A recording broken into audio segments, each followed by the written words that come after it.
Hi, everybody. Thank you so much for joining us. I'm so excited to be talking to Melanie today. How are you doing, Melanie? I'm good. How are you? I'm good, thanks. So I'm excited to get started talking a little bit about your journey through medical school. So why don't you tell us a little bit about what your journey has been like specifically as a person who stutters? Okay. So hi everybody. I'm Melanie. I am currently a med student. I'm in my fourth year. And I started.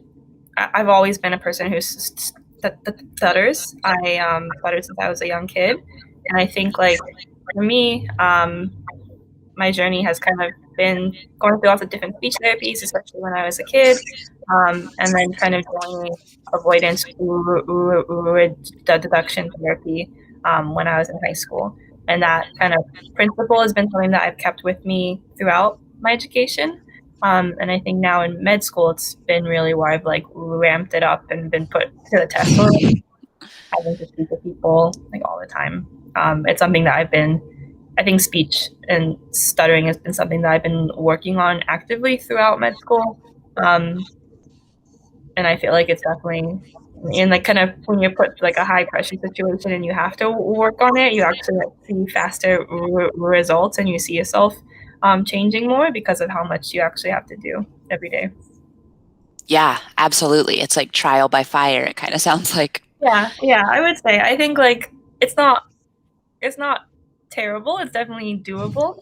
Um, and it's definitely more like in the third and fourth year, which I think is like where a lot of my experiences are. Um, yeah, it took time to get used to it when I started out though. Absolutely. Yeah. So let's back up a little bit. And can you tell me about what made you look for therapy and what it was like finding avoidance reduction therapy specifically? Yeah, it's actually something that my mom made me do when I was in high school. I was like kind of over therapy at that time. I had gone through a lot of different ones, which I would think are more like fluency shaping, where you're focusing on not stuttering and trying to be a person who is fluent. And then I actually had an internship in high school on Capitol Hill, and we worked in an office of a congressperson, which of course meant a lot of answering phones. At that time, that was like the worst thing that I could ever be made to do. It was very scary and very, I would hate doing it. And so I was so uncomfortable with stuttering and showing disfluency that I was mostly blocking all the time. And so I couldn't even get the sound out, and I didn't know how to do that. It was just something that for me was I just like could not speak sometimes, and I didn't know how to. Um, it wasn't a choice; it was just something that I couldn't do. And so when I would be like put next to the phones, there would be times when I would answer it, and the person on the other line would be like, "Oh, I'm going through a tunnel. The line is breaking up. I'll call you back," which was I knew not the case. It was just me Mm. speaking. And Like, so they all right, you can try later, but it's going like, to be the "No, same I tunnel. don't think it's that." But then it would happen, and then it would be very, very difficult to get through the phone calls for me.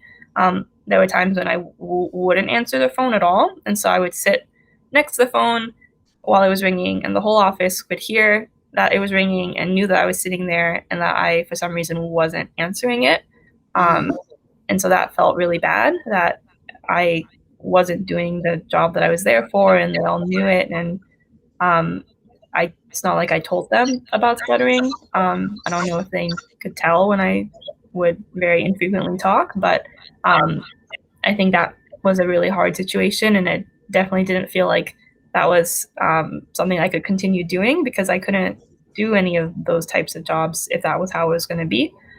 So then that's how I started with avoidance reduction therapy. My mom found me a place, and I think that's been like really helpful for me to have that. Since then, I've been kind of on and off doing therapy, and I think it's really been helpful to have that principle of speaking and showing stuttering and reducing my avoidance of stuttering by like bringing down fear and bringing down the anticipation and the all the different behaviors that I was doing to get out of stuttering and to not show it and to not talk has been really something that has allowed me to actually speak and to show stuttering and to be a confident person who stutters and not feel like that's a terrible thing that I have to hide all the time. Yeah, Absolutely. But yeah, just hearing that story about having an internship on Capitol Hill sounds pretty terrifying in general. Like so much Yeah. pressure of everyone listening in when you're the only one on the phone and the person on the other end waiting to hear back from you. It's just a lot for anyone at any age in a new job. Yeah, it was So like very much like thrown in the deep end, and I don't think that I was prepared at all for that. Both being like in high school and not having had that much like professional experiences, and also being a person who stutters and not having a lot of chances to um, try to work on it and to show stuttering, yeah, or to even like speak well. right. Like on top of already being a teenager and never having had a job before, this is kind of a double whammy that I'm figuring out. Yeah, yeah, and Yeah. so that I think was a really it was a really hard experience, and at the time felt very, very bad, but it was a good impetus. That it was a good thing that I started, therapy from that, because it really set me forward. And I'm really glad that I got into that type of therapy, because if I had gone through my life trying to avoid stuttering and avoid talking, I don't think I could have kind of gotten to the point that I am now, where I talk all the time with people. Yeah. That's awesome. Yeah. I mean, and I think medical school is kind of the perfect platform to kind of give an example about the sort of growth that you've shared that you've gone through, which has been pretty incredible. So tell me a little bit about what made you interested in going into med school. Yeah, I think it's something that I had always known was an option. I think when you're a kid, you always know like you can be a doctor. And I actually have a poster here that says like when I would grow up, I would like to be a doctor. So I from 2000. So I know that it's something that I always thought was something I could do. In high school, I just loved AP biology was like my favorite subject. So I wanted to go to college and study that. Um, and then I thought I could either be a researcher or a doctor. That's like kind of the two options that I knew of. And I think going to medical school and being a doctor was something that really appealed to me, because I could work with people individually and like get to know individual people, and feel like I was helping people on a day-to-day basis. And so that's kind of how I ended up going to med school. I thought I liked biology, I liked all the sciences, and then I liked also sociology and learning about people and learning about how people worked. Yeah. So it's amazing you already, kind of whether you knew it or not, had that mindset of this is something I want as opposed to something I don't want but it might be easier to hide my stuttering. If I'm a researcher or if I'm behind a microscope, I might not have to talk to people day in and day out.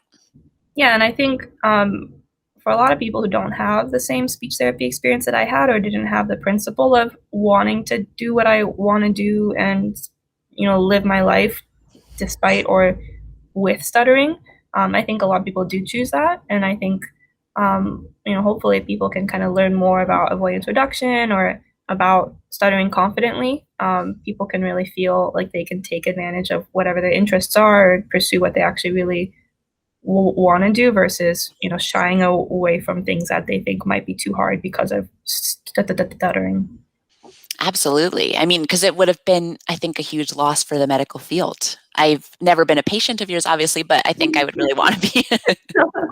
I know how hard you've worked in medical school and how amazing you are with patients. So it's like, yeah, we need her to be a doctor. I want her to give me a vaccine right now, if possible. I mean, yeah, I think that would be great if you could get the vaccine right now. Thank you. Thank you, doctor. Yeah, so tell me a little bit about what phase in medical school you're in right now. Yeah, so I'm in my fourth year, which is the last year. And so I'm currently in the process of applying and or choosing where I'm going to go for residency. I chose psychiatry, so I'm going to go to psychiatry residency, hopefully starting this summer. Um, and from there, psychiatry is another 4 years of training before you can become an independent attending psychiatrist. Awesome. That's really exciting. What made you choose psychiatry? Um, I think that's a good question, and I think that's something that I think has kind of I've learned more about since applying. And when I started, it was because like I really liked working with people who were marginalized by society. Hmm. I feel like my own experience of having a stutter and feeling a little bit different from other people, and feeling like people didn't always understand me or like what I was facing, I think made me really lean into that empathy and really want to help people who also felt that way about whatever other thing that they had in their life. And I think psychiatry really is just like that. You really get to work with people who are suffering or dealing with something that's very difficult for them or that impacts them really greatly, and that other people generally don't understand or have a lot of stigma towards. Um, so I think a lot of it did come from stuttering. I think as well, it's psychiatry is really great because you work with people from like every age group, any socioeconomic background, any life experience, and you can really get to know people from all walks of life. Um, and I think also as well, like psychiatry is cool because you really learn how to talk to people and you learn how to have interactions with people that are helpful to them versus um, helpful to just yourself. Absolutely. And how lucky for those patients that they're going through something that they feel like probably nobody understands, or maybe so many of their symptoms are internal, not unlike stuttering, where most of the struggle or the stress isn't seen to the outer observer. Mm-hmm. And how amazing is that to have a psychiatrist who understands some of what that's going to feel like for them and to just kind of be a safe place for them to be vulnerable. Yeah, I think hopefully that's what people say. Yeah. Um, I think for me like that's um, I think if I hadn't stuttered, maybe I wouldn't feel so much about people who feel similarly about their own issues. Like, I think because of my own experience, I can kind of see that in other people who've had similar feelings about themselves or have been treated by other people poorly. And I think, like, that's not obviously not all patients, but I think like a big part of that is in psychiatry. And so being able to kind of lean into that has been something that I found really rewarding throughout med school. Yeah, absolutely. And sort of what you touched on earlier, I think it's kind of a theme in your life that we should use when you're directing the movie about your life one day. But this theme of kind of pushing yourself into other areas where there's even more conversation or even more of a challenge in terms of your stuttering and your confidence with it, where you Yeah, could have easily picked a specialty where maybe it's not fully based on conversation. yeah, and that's something that was pointed out to me by an interviewer when on the virtual interview trail this year. They said like you kind of chose a field where it's all talking. Like we don't have lab tests or procedures or imaging to really do our job. All we have is talking to people to understand what symptoms they're experiencing, and then talking to them to help them or giving them medications that can help them. But it's you can't really help anybody without really talking to them and talking to their family, and talking to the people that are around them. Um, and so it's definitely something where it's all talking, which I didn't think about. But I think like for me, that's actually what I am better at. I don't think I've ever been like a procedural person, and I just kind of care more about psychiatry. So it's I know that that could be something that might be hard in the future of having to talk a lot. I might have times where I have a lot more disfluency and I'm struggling a lot more with stuttering, but um, it's something that I feel like I am better suited for and that I am more interested in. So I don't want to not do it because I'm afraid of what might happen with stuttering and how it might be that much harder for me. Right. Like, I don't want stuttering to be one of the pros or cons on my list when I'm trying to make Yeah. a decision like this. Yeah, and I feel like I'm really glad that kind of throughout med school, I've worked a lot on stuttering and feeling more comfortable and showing it and feeling like it's something that I don't have to think about so much anymore. So that it wasn't really a part of my decision making process at all. That's awesome.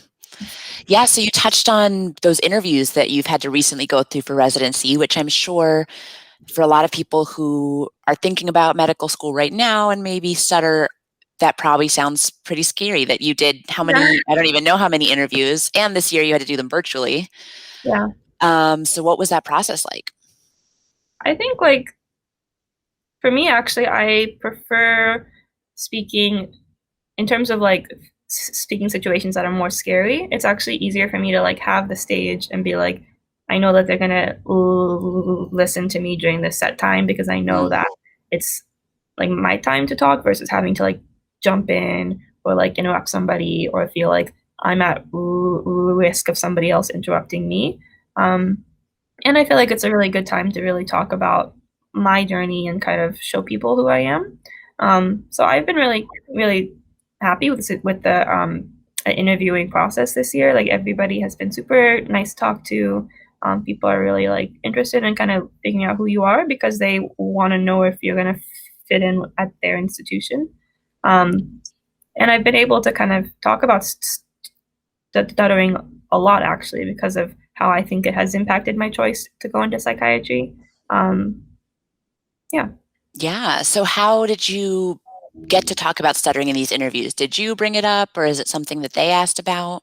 Yeah, so I like to advertise, which is kind of telling people about my stuttering. Mm, I that's just the word that I've come to use about it. I like to do that at the very beginning because I don't want to be thinking about what they might be thinking about my speech if they think that I'm like nervous or uncomfortable or that I like don't really feel confident in things that I'm saying. I like want them just to know that I stutter. And so I always say like just before we begin, I like to let you know that I have a stutter, so you might hear some disfluency during our conversation. And then I also added like I'm happy to answer any questions about it that you may have, mm, because I think people are sometimes afraid to ask, and I'm really happy to talk about stuttering. It doesn't offend me or make me uncomfortable to talk about it, so I really want people to feel like they can ask. And so I got to really talk a lot about stuttering in different ways. I would talk about it in terms of how I think it's made me a more empathetic person, having had my own experiences. And then I also talk about it in terms of how it's people sometimes ask, like, how do patients respond? mm, Um, and I think I've had like kind of every possible reaction from patients. Um, there's always people who kind of look a little uncomfortable. They like might not seem to understand what stuttering is. And then there's a lot of people who've actually had their own experiences with people who stutter. Like people will say like, "Oh, I notice you stutter," like without me ever telling them, and they'll be like, "I a friend or a cousin who stutters. They tried this thing. Have you tried it?" Which I think is actually really great because it brings down that like patient doctor hierarchy that sometimes people have, where like the doctor is telling the patient what to do, and the patient, you know, doesn't feel like they have any say. I feel like it becomes more of like a two-way interaction. Like they give me advice about stuttering, and then I give them advice about what I think might help them. yeah. And I think patients sometimes can feel more comfortable, like knowing that I'm not this like white coat standing in the door. Like I'm also a person, and I have my own things going on. And I think that they don't usually hear doctors come in the room who stutter, and so it Mm. kind of also makes them remember me sometimes too. Yeah. I mean, absolutely. I think sometimes there can be this fear maybe that what if my stuttering makes me stand out? But really, if it's making you stand out in your interview and you're talking about what a strength it is for you, that's such a great tool to have, or if it's making you stand out with a patient in that you're not as intimidating, or it's maybe just a nice icebreaker that you can chat and, hey, this doctor's just kind of human and she's really cool about talking about this and really confident. And suddenly we're just chatting and it doesn't feel like this doctor that I have to lie to about my symptoms. Yeah. I hope that it like helps people feel more comfortable because I'm not like a perfect person, even though I don't think stuttering is like a weakness or a fault. Mm. Traditionally, that's kind of how people see it, and so they see me as like not like this like like perfect person who isn't like a true human. Um, and yeah, I think it. I've had times when I think people have felt more comfortable because of it. Yeah. And I mean, I'm assuming you didn't initially think of stuttering that way, as not necessarily a weakness, as Yeah. just a fact that happens to be true of you. What do you think has been a key for you to come to have that point of view? I think it takes a lot of time. Like I think when I Mm, started, especially like starting out in that office and not being able to do something that I wanted to do and that other people could do, I think it definitely. I think everybody who stutters has had at times felt like it's something that's like wrong with them, or they like wish that they didn't have it. Mm. And I think it takes time just to kind of reshape how you see yourself in that way. I think like I'm really glad that I've gone through this stuttering therapy because it's helped me, reshape the idea of stuttering in terms of not being like a barrier that stops me from doing things, but it's just something that I like live with. It's just another part of me. And I can talk and do what I want to do and be like a doctor and all that stuff with a stutter. And it's just going to be there, and that's fine. I think like, so to me, desensitization is showing stuttering. Wait, I have to think about this again. Yeah, go ahead. You can think about it. No worries. um, okay, so to me, desensitization is showing stuttering and having past experiences where you've showed it before, and in the previous times where you might have felt like a reaction to it, where you were like tensing up, or you were trying to hide it more, or you were having whatever feelings that came up from it, and having that past experience and knowing that it was okay, or that these things might happen, and that's fine. They could happen, and then having that physiologic response of like tensing up or showing or like having more struggle kind of come down over time. I think like that's something that I really worked on, is like going into situations where I had a lot of tension and I was really like resistant to the idea of showing stuttering, and I didn't really feel comfortable with it. And then just through repeated experiences and like knowing that I've had those experiences and that I'm still here, and that like it kind of ends up being okay in the end, even if things that you didn't want to happen happened. I think that helped me to kind of show more like forward moving stuttering, or feeling more confident when I'm talking. I think to me that's what desensitization means. Yeah, I totally agree. And that idea of using that exposure to kind of lessen your emotional reactions and your body's physical kind of tension reactions. Yeah, and I think, like you said, it's also the emotional reactions too, like kind of the negative thoughts of like whatever might come up from stuttering have kind of also decreased just through repeated exposure over time. Yeah, absolutely. And I think you hit on it perfectly. Like it's over time, and it's not rainbows and butterflies and super easy. It's not necessarily saying I'm deciding today I'm going to be confident and now I've desensitized. Yeah. So let's talk about some of the real challenges that you've had to overcome in med school and what some of those challenges looked like for you. I think that's a really good point about like it's not rainbows and butterflies. They don't just like decide to be confident. It's something that really happens over time, and sometimes you have to like show up when you really don't want to be there, and you have to like pretend that you're happy to talk. I think in med school, it's one thing that I've like heard other people say is like, wow, med school is a lot of like public speaking that they didn't like know about, which is definitely true. Like it is a lot of public speaking, and I think as a person who stutters, it's like that much more scary than for the average person. And there are definitely times where I think for me, one of the hardest things is talking on the phone, as previously I've talked about, and then also like talking on the phone and having other people hear me. I think like other people seeing me talking on the phone and not feeling good about it, or the sounds, and kind of showing that I'm having a hard time is hard for me. I don't want people Sure. that I like can't do it, or that I can't communicate in the same way. And so Yeah, that's and can you set the stage for us a little bit in terms of what those phone calls look like? Like, it's where are you when you're making the calls? Is it sometimes in an operating room? Is it in the middle of the hotel lobby? Where do med students usually have to talk on the phone? yeah. I think it's in a lot of different places. Actually, I was gonna say like in usually in an office, but yeah, it's happened as well in the operating room too. And that was actually a really hard situation. That was kind of early on in my third year. So I think a lot of the public speaking kind of happens in your third and fourth year when you're in your clinical rotations. You are kind of working as part of the team, taking care of patients, usually in a hospital or in like an outpatient office. And so a lot of the times, like as a med student, you can be helpful by like calling the pharmacy of a patient and like, making sure that all of the medications that you have for them are correct according to their pharmacy, or calling a family member of a patient and giving them an update, especially during COVID and family can't really come to see their family members who are in the hospital. Like giving them that update has been something that med students can do that's really helpful. Mm. Um, and so often you're in like a physician workroom with other doctors on your team who are always inevitably kind of higher up on the hierarchy than you.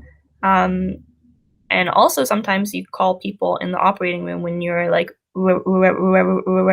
resident is operating and can't answer the phone, but they get like a page. You can kind of return that call and say like, oh, I'm calling on behalf of Dr. So-and-so about whatever. So those are the different situations. And I think for me, those are the hardest ones because I am asked to do a specific job and I want to show that I can do it. And um, I think there are times when like someone asks you to do something and deep down you're like, I don't really want to do that. But you can't say that. You have to be always like, yeah, I can do that. Or you want to show them that you're capable and confident and that it's not something that phases you.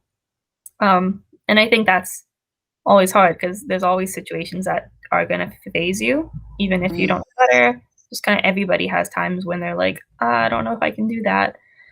Um, and sometimes you want to show that you can. So I think those are hard. And I think traditionally for med students, like other speaking situations that are really hard or kind of for everybody is doing oral presentations on rounds. You'll go see a patient before the team and kind of prepare your thoughts about them and like kind of prepare a presentation about what's going on for them that day.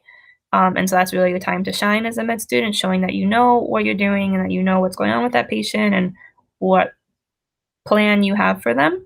And so that's at the beginning was kind of where all of my like really hard situations was wanting to show that I knew what I was talking about and that I kind of had a plan and I was a capable person, and feeling like my stuttering was kind of getting in the way for me, like not being able to get out sounds and having a lot of blocks. And I felt like I had two different things going on. Like I wanted to show them medical side and show that I um, had thought things through, and also at the same time still thinking things through, and then also having all of these like words that I was getting blocks on, and thinking about all the different things that encompassed.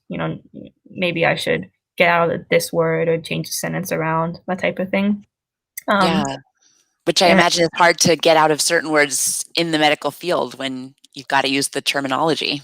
Yeah, and I think like that's something that I try not to do, and it's really hard sometimes. Like some words you just have to say, and so it would be more of like I like would see a word coming up and then like try to think of how to get out of it, and then realize that I'm not really going to do that, and then hesitate, and then say it anyway, and then have like a really big block because of the hesitation, or a lot more tension than I would have wanted. Um, and I think going into third year, that's kind of you're trying to figure everything out. You're like just starting out in this rotation. You don't know where anything is. You're trying to figure out how to be a good med student, and then you're also trying to talk at the same time and be able to talk. I think that was probably like the hardest part of med school. Absolutely. I mean, because you kind of had that double cognitive load where other med students are just focusing on, did I say the right thing? Did I forget something about the patient? Is the doctor impressed by me versus, or the attending impressed by me, versus you having to think about all that, but also doing that emotional work for yourself about kind of desensitizing and saying, okay, I'm stuttering and there's some tension right now. And what am I going to do with this situation? Yeah, and then one thing that was hard for me was feeling like I was taking up too much time, because sometimes you want to do things quickly and get through the day, and feeling like because of my stuttering I took up more time and that I needed to go faster. I was like wondering if I was taking too long or if they wanted me to go faster, or like that type of thing was really a lot of that for me, feeling like I'm taking up too much space. Mm.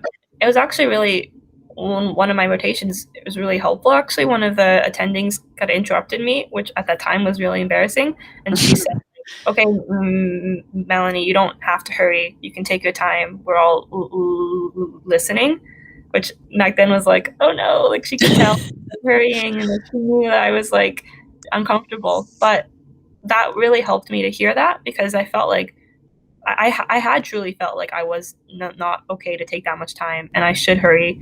And hearing her really address that fear that I had and tell me that it was okay made me feel like these people are not here to like bite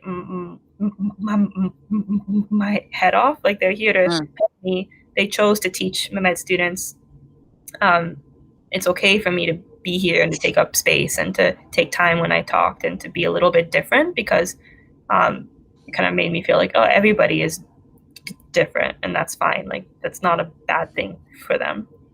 Yeah. And I would imagine that has to be one of the hardest parts of the journey, right? Because I'm assuming once you're an attending somewhere or you're the main psychiatrist on a case, everyone is focused in and they're here just to listen to you. Whereas maybe as a med student, you feel like, oh, I'm just trying not to get in the way. And Yeah, so that's really hard to balance that.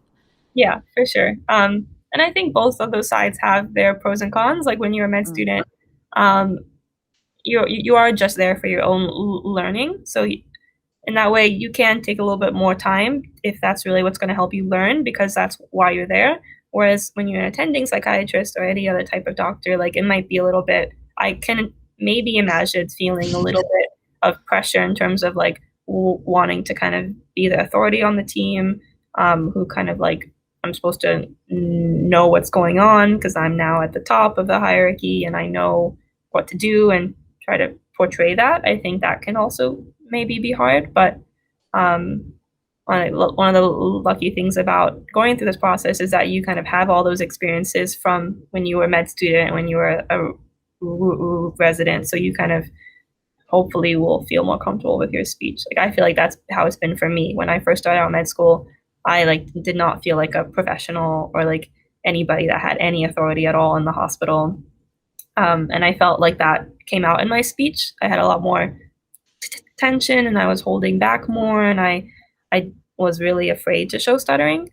And then I think now that I've gone through speaking with patients, speaking to lots of different people in the hospital, I know that it's okay to stutter. Like everybody has kind of their own things going on. They're all people too. And like it can be sometimes a positive thing to stutter and people are not like trying to really hurry you all the time. Maybe sometimes, but not all the time. Right, which I guess is any time in life. There's always going to be somebody, even ordering food somewhere, who's like kind of half distracted and rushing you to get through your order, and it's a tough lesson, I would imagine, to just have to learn to slow your own pace in the face of that. Yeah, and I think like, exactly like with ordering food, if you have an experience where that's happened, that doesn't mean it's going to happen the next experience for sure. So I try to go into every conversation like they might hurry me. Um, that's something that they have to deal with. Mhm. I'm going to go in at my own pace and I'm going to talk like I talk and there's nothing really I can do about that. Like I can't change myself just for this other one person who wants me to speak a certain way. Yeah, absolutely. And you're still 1,000% able to get the job done. Mm-hmm. So it sounds like it's been a really therapeutic experience for you going through these daily desensitizing challenges and kind of pushing yourself out of your comfort zone every single day until it doesn't feel hard one day, Yeah. or maybe it doesn't feel as hard. Yeah. But can you talk a little bit about what got you through those first few months where it was really feeling uncomfortable and it was feeling like, I'm not sure if this is going to get easier? What do you Yeah. think made you decide to keep going as opposed to maybe I'll just kind of go back to hiding my stutter, or maybe this isn't the career for me?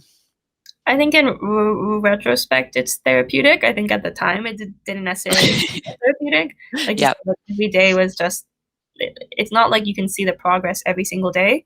And so there were definitely days where I felt like, why did I sign up for this like extra thing? Like, why did I come to this thing? Like, I didn't have to be here. I didn't have to put myself through this like most of it was like my own feelings of like embarrassment and shame about like not being able to talk as like as freely as I see other people doing.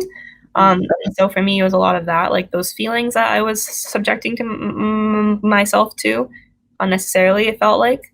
But I think like I always have this like goal of who I want to be and what I want to be able to do. And so keeping that in mind of like, if I don't show up to this place, if I don't talk in a situation, that's just going to set me up for feeling like I can't do it and that I shouldn't do it. Like every time that I show up and that I say something that I didn't have to say, and that I kind of like put myself through those feelings is like setting me up to feel more comfortable doing it later on. Kind of like what we had talked about with desensitization. Like I'm making myself go through all these feelings and all this like shame and like physical tension and like jaw pain because I know like I want to be able to do this, and by like making myself go through it over and over, I am going to be able to feel more comfortable doing it in the future. Yeah. And it sounds like you really had that strong sense of who you are in the face of something that's that difficult or that uncomfortable. Like that's got to be a really strong light at the end of the tunnel of this is the kind of communicator I want to be in the long term.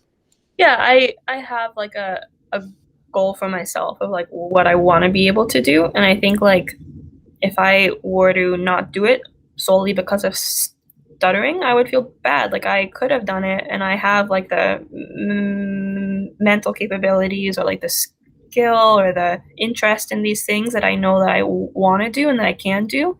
And just because of stuttering, it got in my way and I couldn't do it, I would feel pretty bad. And so being able to kind of say to like, I have like, yes, I'm a person who stutters. I have stuttering. It's something that like lives with me, but it's not something that really like stops me from doing anything. I think that is kind of like I want to be able to say that. I don't want to feel like that's untrue. So that's kind of what keeps me doing things that I don't have to do necessarily. Yeah. Yeah. Like I someday want to feel like this doesn't define me and it doesn't define my communication. And Mm-hmm. so I'm going to put myself through things that might feel painful in the moment, little by little, because that's my end goal. And I definitely feel like that has been true. Like when I started out in med school and like the first couple of patient encounters that I had, or the first times I had to present on rounds, like those memories for me are so much more salient because of all like the mental energy I spent on them and how much I was worried about stuttering. And really thinking about like examples from the past year of like when I was really like looking at my notes and like trying to talk and like thinking about stuttering. Like I don't really have those memories from like the latter half because it was all at the very beginning when I was just starting and I was really worried about stuttering. And I think now I really don't think about it as much as I did before. I still think about it, but it doesn't really show up before every patient encounter. It doesn't like, it's not always there in my mind in the same way that it was at the beginning. Yeah, like maybe that's not the defining factor of what makes a good day or a bad day. And it's more about the actual medicine or whatever happened in the hospital that day. Mm-hmm. Yeah. That's huge. That's awesome. So speaking of constantly kind of putting yourself out of your comfort zone, I feel like I guess you just weren't challenged enough by med school, so you took on additional projects. Can you talk a little bit about the work you were doing at the Spanish speaking clinic? Yeah, so I kind of took on like a leadership role at the beginning, working in this Spanish speaking free clinic that the med students have a like an evening clinic at. Kind of at the beginning, it was like organizing the clinics, participating in meetings, and being kind of like the point person in the evening when things would happen. And then I kind of, as a third year, I also participated in terms of seeing patients and speaking to them and doing like kind of the full patient encounter with like a first or second year student, and kind of being like the doctor under supervision. And that I think is one of the hardest speaking situations for me. I kind of learned Spanish in high school and like kind of kept it up on my own outside of formal classes since then. And it's one of my goals that I was kind of referring to. It's like something that I want to be able to do is like speak Spanish with patients and feel comfortable and confident doing it and feel like I have a really good grasp of the language. And so that I know that to do that, I have to keep it up. I have to like actually use Spanish, and I have to put myself in those situations where I am going to be speaking to patients. So going to those evening clinics, there was definitely days when I was like, why am I signing up for this? Like, why do I come to these things unnecessarily? I volunteered for this. Yeah, I like sign up for these things. I like volunteer, and I don't have to, and they're definitely hard for me because I have a lot more disfluency speaking in my other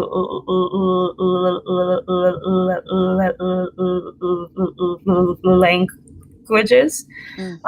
and so it feels like I could just speak in English all the time, and a lot of people do, and that would be fine. But I want to speak with patients in Spanish, and I know that I can.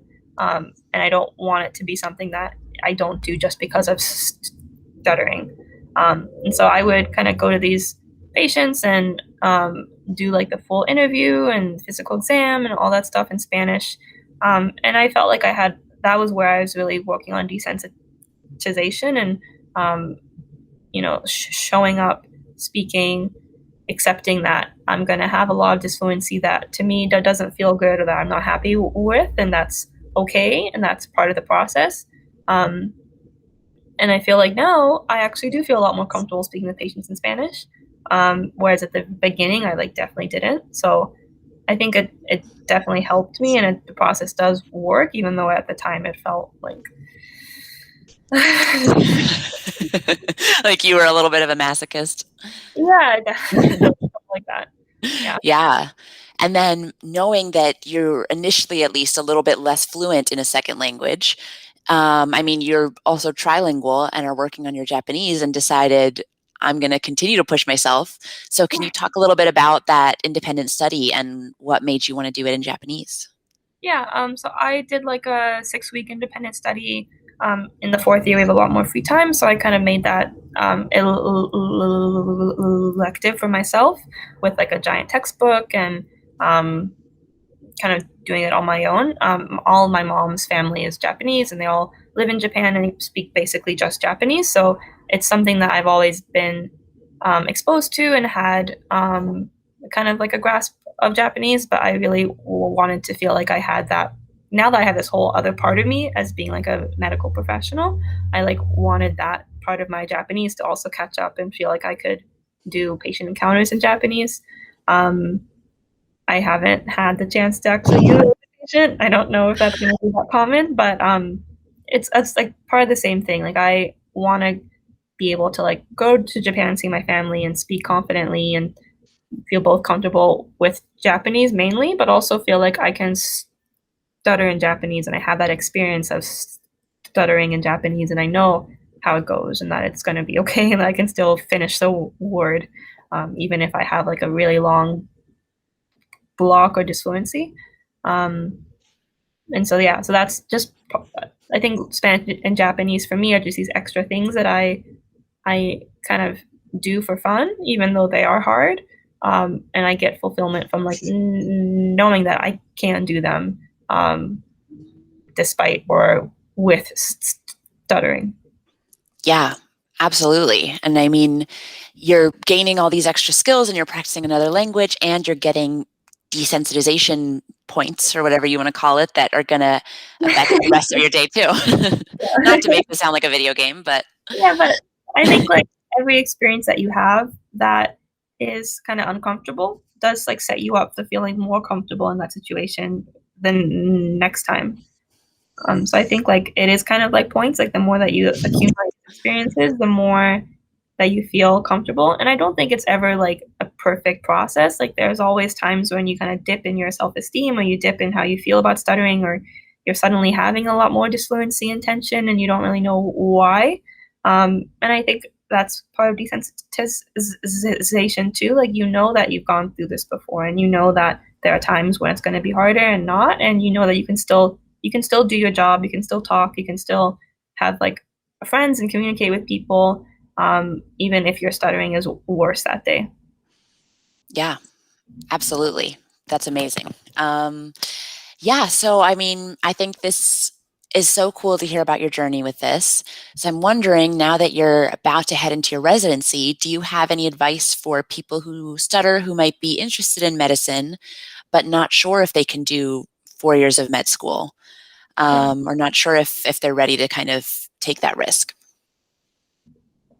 I think like if this is something that you're really interested in doing, if you really want to go into medicine and be a doctor or be any other kind of health professional, you definitely can. I know I'm here. I stutter. I'm in the hospitals. Um, I know other doctors who also stutter, and they're there too, and they've kind of gone through it. So there's definitely people who can do it, or who have done it, and anybody who stutters can do it. Even if you stutter, it's nothing to like keep you from being able to do it.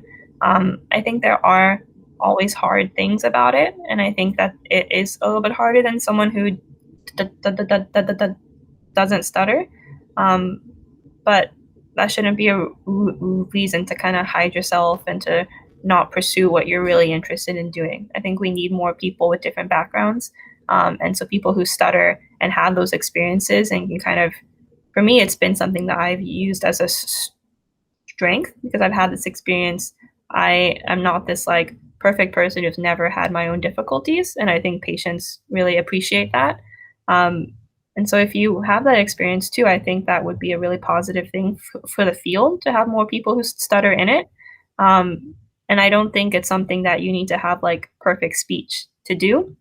I think I've definitely done a lot of speech therapy and kind of really had this like principle of avoidance reduction and reducing fear and feeling more confident stuttering. But when I first started, I didn't feel that confident at all. And I had a lot more disfluency and I wasn't happy with how my stuttering came out.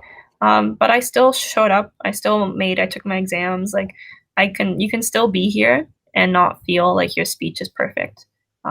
I think that has been something that I've kind of had a lot of difficulty with. Like I'm supposed to be like this doctor or almost doctor, but I can't always say certain words or like I have more time that I need to like talk on the phone and that type of thing.